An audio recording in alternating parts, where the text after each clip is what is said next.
A creature veiled in darkness, a legend who drinks the blood of the living and vanishes before the first light of day. Count Dracula. An aura of death, laced with grace and a peculiar beauty, surrounds vampires. They repulse us, yet at the same time, draw us as moths to a flickering flame. Our first visual encounter with a vampire was in the 1922 silent film Nosferatu. Filling us with dread and pity, this vampire inspired many future filmmakers to create the ultimate Prince of Darkness.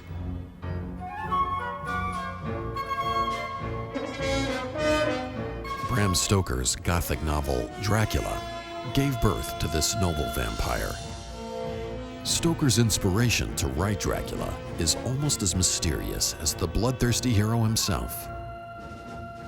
One night in 1890, Stoker woke from a terrible dream, and it was after this dream that he felt compelled to write the novel. Whitby is a charming old-fashioned town in England. It is here where Stoker stayed during the creation of Count Dracula.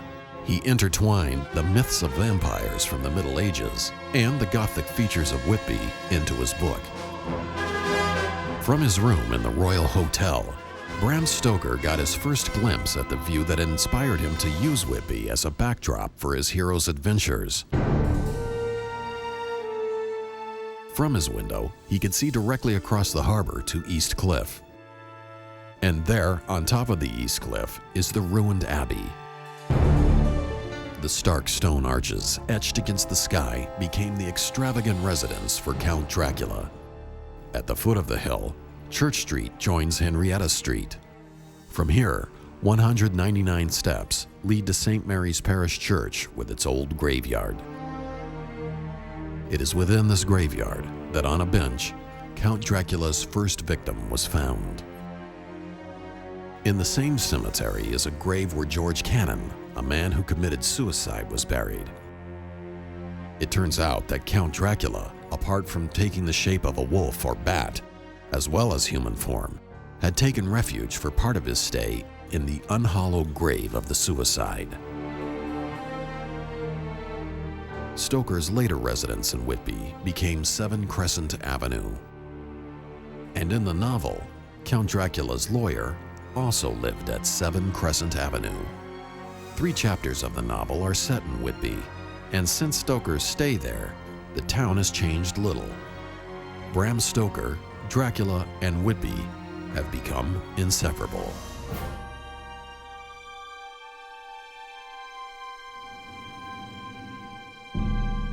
Prince Vlad Dracul was born in 1431. His reign was savage, cruel, and consisted of some of the worst crimes ever committed in the history of the world.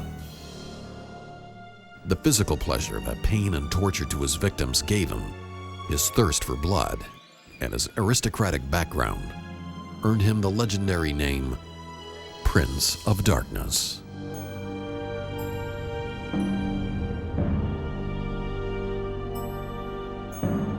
After Vlad Dracul's death, the coffin with his body inside disappeared.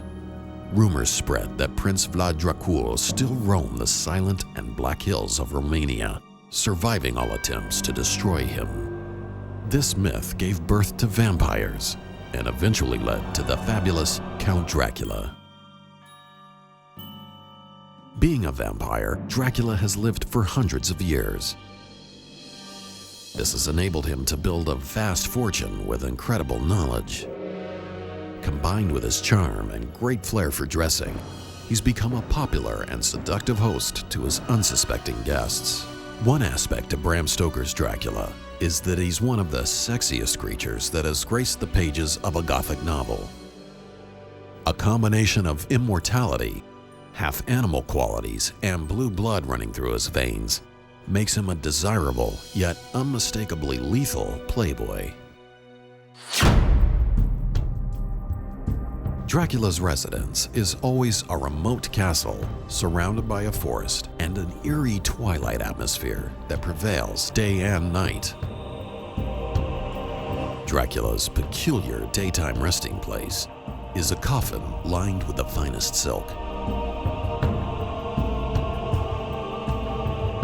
Usually found in the bowels of his castle, his coffin requires a place with absolute security, for he is at his most vulnerable. After 10 days of staying in Whitby, Count Dracula decides to leave. 50 coffins are the strange cargo on the train that departs from Whitby that afternoon. In one of those coffins, Dracula.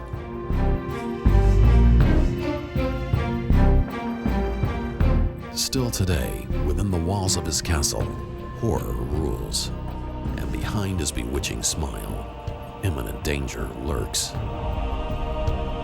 But beneath this cloud of evil, a certain sadness surrounds him. Trapped in the body of death, with a strange desire for affection, Count Dracula's existence remains an endless and tragic fantasy.